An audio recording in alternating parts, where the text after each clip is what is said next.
होगी। बिस्मिल्लाहिर्रहमानिर्रहीम। Dear student, for a session, किसी खास सेशन के लिए जब तक आपका सिस्टम नहीं रिबूट हो जाता, जब तक आपकी सर्विसेज नहीं रिबूट हो जाती, आप टेम्परेरी तौर पर अपने NIC की IP को चेंज इस तरीके से कर सकते हैं।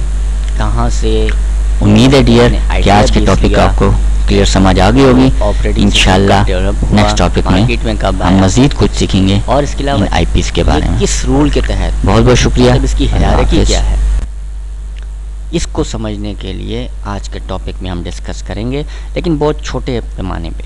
हम ज़्यादा डीप नहीं जाएंगे, हम सरसरी तौर पर इसको चेक करेंगे क्या हिसाब है।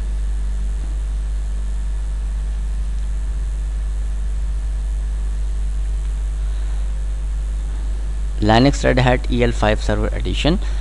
Linux borrows its philosophy from Unix.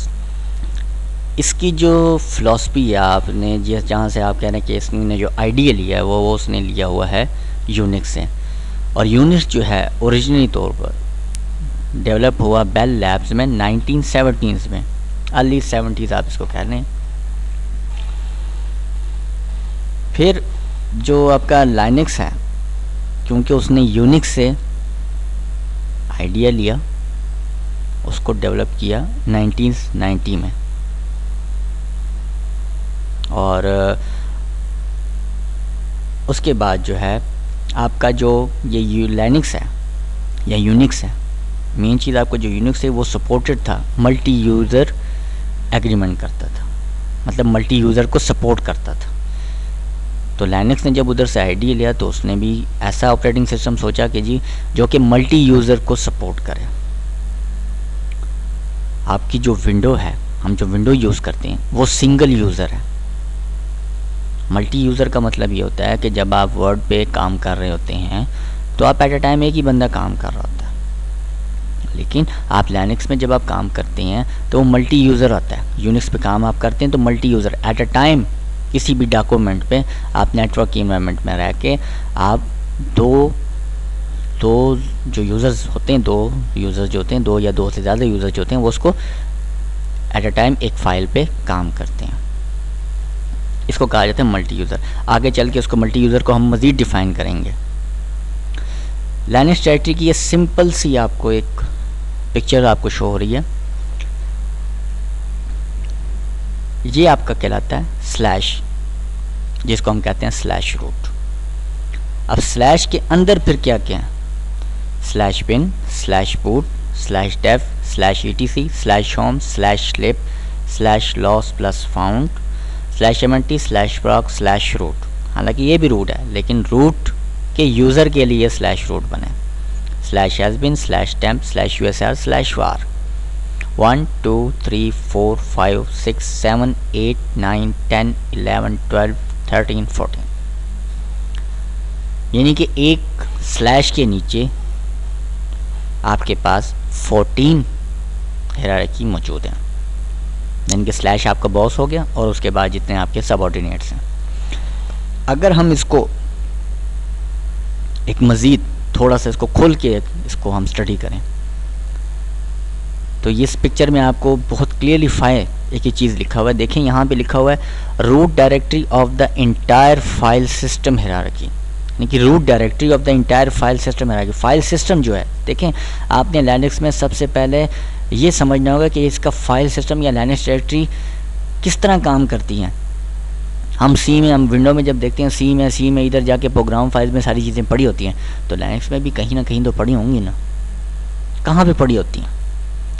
ये जो स्लैश आपका है, स्लैश ये आपका प्राइमरी है।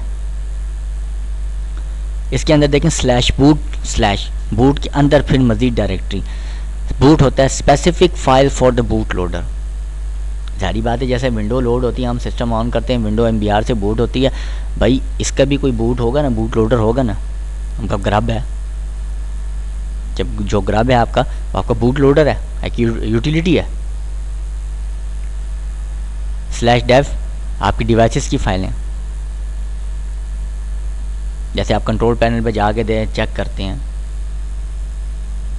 वहाँ पे आपके पास जितने भी आपकी इंस्टॉल फाइलें पड़ी होती हैं वहीं से आप डिलीट करते हैं।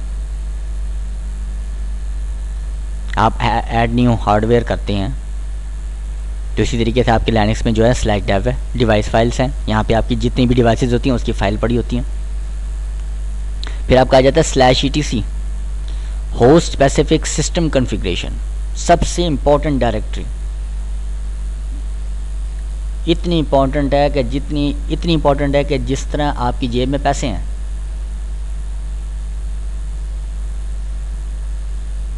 सारी कॉन्फ़िगरेशन फाइल यहाँ से लेते हैं। आपका NSE नेटवर्क इंटरफेस जो आप इंस्टॉल करते हैं, अप करते हैं, डाउन करते हैं, सारी फाइलें, आपका स्क्विड हो गया, आपका अपाची हो गया, सब कुछ यहीं पे पड़ा होता है, सारी कॉन्फ़िगरेशन यहीं पे होती है। स्लैश etc आपको कभी नहीं भूलेगा। Slash home, user home directory, जितने भी यूज़र होते हैं उसकी डायरेक्टरी सारी स्लैश होम में पड़ी थी। अब देखिए यहाँ पे slash home user home directories है। अब यहाँ पे फर्दर डिवाइड किया, स्लैश होम में कौन है, स्टूडेंट है, स्टूडेंट का क्या है, slash home slash student slash directory, उसने अपनी डायरेक्टरी रखी हुई है। Slash home slash Unix GYM एक और डायरेक्टरी है। स्लैश के बाद आपका स्लैश होम के बाद फिर आपका स्टूडेंट है, अतीक है, मुदस्सर है, नाइला है, उसकी अपनी अपनी डायरेक्टरीज बन रही हैं। स्लैश लिब, ये आपकी shared libraries and kernel modules की बात है। कर्नल के साथ आप किस तरह खेलेंगे वो हम आगे जाके मज़ीद देखेंगे कि कर्नल के साथ आपने किस तरह खेलना। Slash media, mount point for removal media, USB आपने लगा दी। Slash MNT, mount point for a temporary mounted file system. मिसाल के तौर पर आपके पास सिस्टम में विंडो भी है और लाइनक्स भी इंस्टॉल है।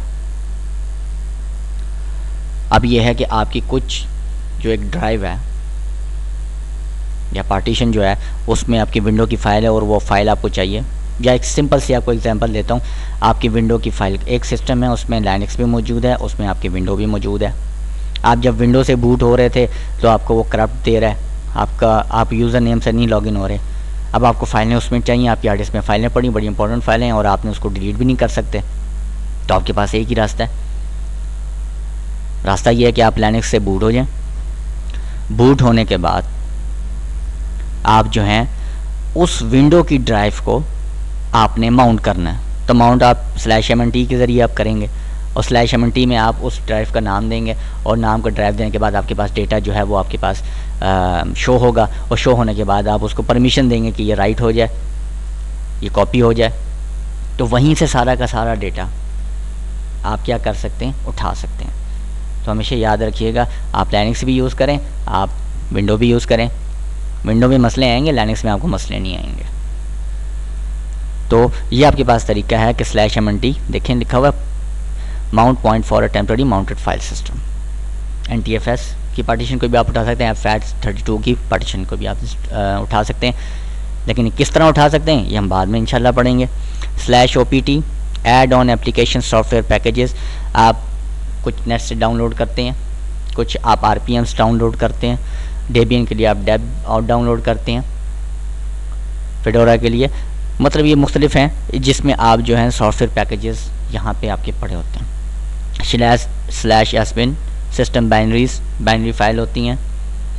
Slash SRV data for services provided by this system.